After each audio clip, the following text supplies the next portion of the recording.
So today we have a dear, dear friend of mine and someone I find to be spiritually very elevated in his thoughts and his actions. His name is Joshua. He's in Northern California right now, so it's hard in his particular community to get a video going. So I'm going to just use, he's going to use the portrait there. Great portrait. Welcome, Joshua. Oh, thank you, Scott.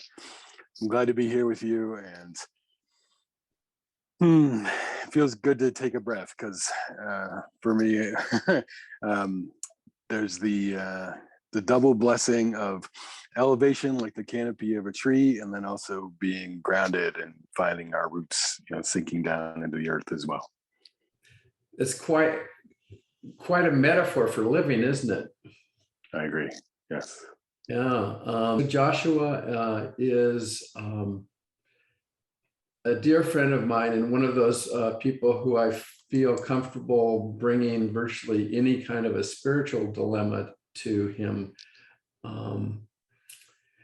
A couple things just so you're clear on what I'm doing these days is about 9 months ago, I wrote a book. You might like this. I went to a place called the Descanso Gardens, and it had a flowing brook there. And I sat in a chair, in a bench facing the brook for 60 straight days and wrote my book longhand, a special pen I had. And it felt like the most connected thing I'd ever done. It's a book of deep spirituality as well as a lot of practical ways to go about things. And so I thought of you when I'm preparing to invite people to have conversations with.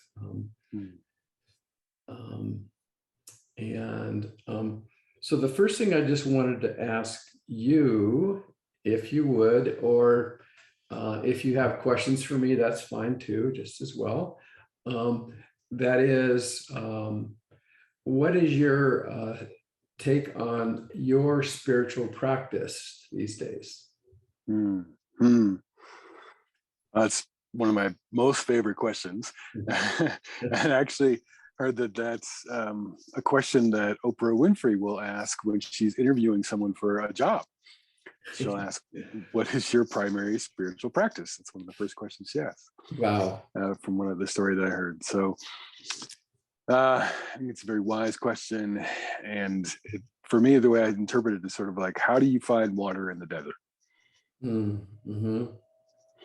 And I have a sense of, that first noble truth from Buddhism, that or other ways that people will say it, everybody's fighting a battle in some way today that maybe we don't understand. And there's, a suffering that we're all dealing with being in the desert. And yet within that, for me, I come from a 12-step background with more than 23 years of sobriety from alcohol. And I have a fundamental intention to pray my way through the day.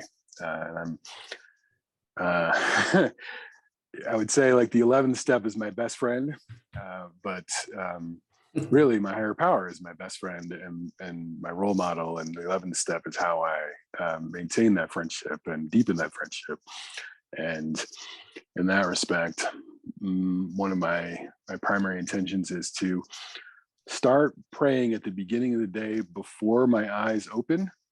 And I'm retraining my brain to pray while I sleep so that when I'm dreaming, I'm praying. And that's a way where I, begin the day, getting things going on a positive momentum. And some days that happens, and other days, I'll have a scary dream or something, and then that's also a catalyst to begin the day praying on another level. Either way, it works, or if I don't have any dreams at all. And the main thing is that, if I woke up in the desert, the first thing I would do would be reach to, drink a glass of water. There you have it. Yeah, that desert metaphor is very, very useful in some ways, I would imagine. Yeah, and it's interesting because what you're saying about starting the day before you even awake in a state of prayer, that's really a profound place to get to. Yeah, I'm working on it, and and it works if I work it. Uh-huh. Well, and then in this desert metaphor, the other thing that, as I continue to do my best to pray my way through the day, one of the best things I can do is to drink water before I get thirsty. Mm-hmm. And that's part of the context for why it's like eyes open, prayers up. Mm-hmm. And yep. Mm-hmm. So that way, I'm not waiting until I'm desperate to engage my relationship with the water, higher power. Right. Yes. I'm really having a fun partnership throughout the day. And that's actually something I heard from a 12-step friend last night. She gave me a call and we were checking in with each other. And part of her prayer was not just thy will be done, but thy will be fun. Oh, I like that. Yeah. Engage the joy thing. Yes, exactly. That's great. And And I'll just follow up. Yeah. That's my prayer for this call. Very, very cool. Well, I will join you in that prayer, and that we may joyfully engage our higher power in ways that support everyone we come in contact with and who would see this video. Exactly. Yeah. And I'll join you there as well. And then for me, that's the overarching framework for this journey, in the sense of, oftentimes in my life, I felt like a dolphin in the desert, just crawling through the sand, longing for the ocean. And it's a hard place to be for a dolphin, like, dealing with depression and that sort of thing. But if there is like a deep despair with how hard it could be here in this world for some folks, and then there are ways to shapeshift and grow and evolve. But for me, getting into prayer was like a dolphin, like digging into the sand and trying to build a wellspring and an oasis that, was like 2 inches deep and 2 inches wide. And then like ultimately, 4 feet deep and 4 feet wide and 10 feet deep and 10 feet wide, with the dream of having my own personal habitat that was hospitable, but then ultimately helping other people to build their oasis, with the dream of transforming this desert of suffering into a paradise for everyone, one prayer at a time. Beautiful. Some folks who may not be 12-steppers who listen to that, listen to what we've talked about, won't know what the 11th step is. So maybe in your words, you can express what that is and what you do with that. Sure. Well, it's about, what I would call consistent conscious contact with our higher power, or the God of our understanding, spirit, or soul. I try not to get caught up in the different names that we have for water. It's more important to drink the water, whether we call it agua or water. Not to argue about the name, but to just drink the water together.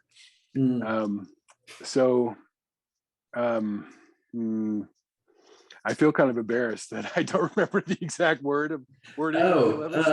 Sought through prayer and meditation to improve our conscious contact with God.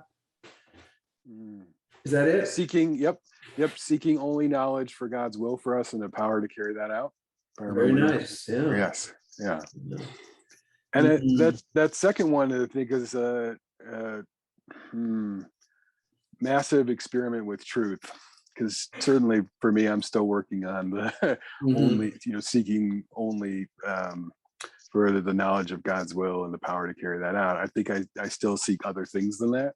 That's a difficult one, isn't it? It's kind Yes. of the ego kind of wants to play with that, doesn't it? It's just Yes. like, how can I use this thing to my own benefit? Mm-hmm. Yeah. But then that's the thing too. I feel like, as humans, there's different metaphors for this. Like we're like raindrops, in a rainstorm Mm, falling over the ocean, and we long to, mhm, get back into the oneness and emerge with that infinite intimacy. mm, Or we're like, different fingers that belong to the same hand.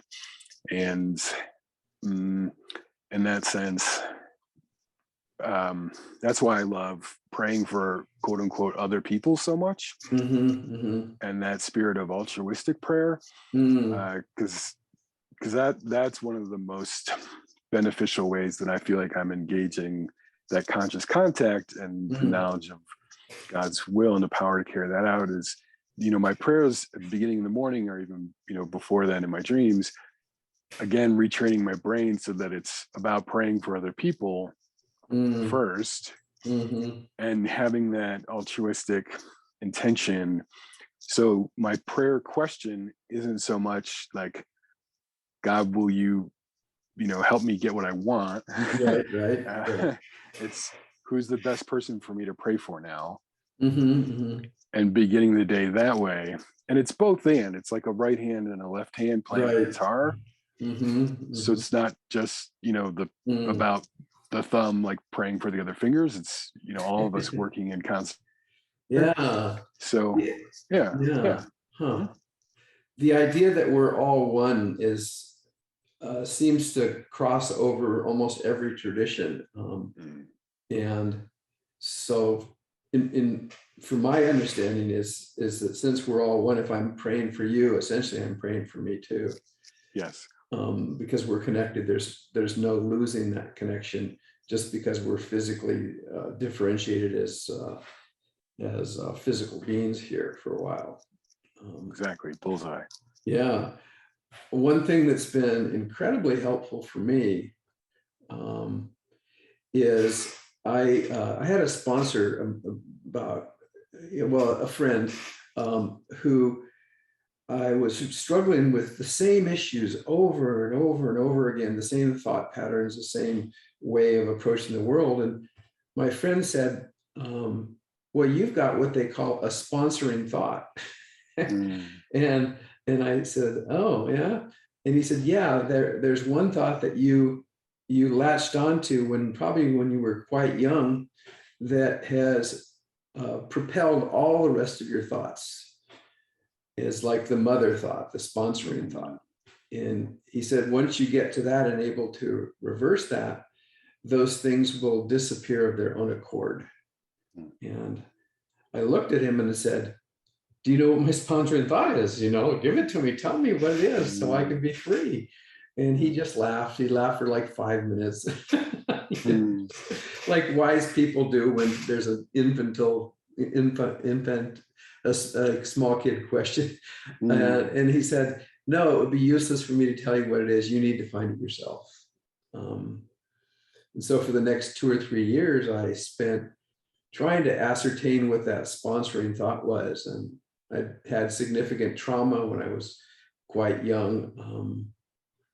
And and I found by going back to that traumatized moment, um, my understanding of us as creatures is that we're storytelling animals, and Mm. that we always need to have a story to tell ourselves to make sense of our universe. So for a while, mom's love was perfect, and then something happened, and I was traumatized, and and I therefore created a thought as a 8-year-old about how the universe works based on what had happened in that traumatic moment with my mother. Um, and that became my sponsoring thought. Um, Mm. Women who are close to you will try to kill you, was my sponsoring thought, which Mm. did not help much in dating, Mm. as you can imagine. or even being married. And finally, I got to that sponsoring thought a couple of years later. And what I did, which was interesting, is I took the new idea that was counter to that, which is it's all love, or a call to love. Yes. All of it. And then I went back in time in a meditation to that time when she had tried to choke me, and was able, using the guidance of love and pure light, to reverse that, so she no longer choked me. And that became my new, the room filled with light, all kinds of stuff. And it became my new means and way of seeing the world. And things have been really effortless. It's been really miraculous. I wanted to share that story with you, in case that could help anybody. Oh, Scott, I'm moved. Thank you for sharing that with me, and touched by the intimacy of that revelation and transformation. And that's, it reminds me of one of my favorite quotes from this fellow named Kermit Goodman. It was a recovery counselor in the Bay Area, and he said, from his perspective, the opposite of addiction is not sobriety. The opposite of addiction is intimacy. Oh, right. Yeah. Yep. Wow. Yeah, it is. I call it graduate level recovery. Because for so long I would play out all these scenarios that were really my stuff in my relationship with my wife, and we struggled, as a result of both of us probably doing that. And finally, at the point where I was able to get to that revelation and whatnot, because of exactly what you said, that we're all one, I began to view whatever my wife needs as my needs. Yeah. And it all changed. It's amazing. Oh, Scott, I got tears in my eyes. Thank you.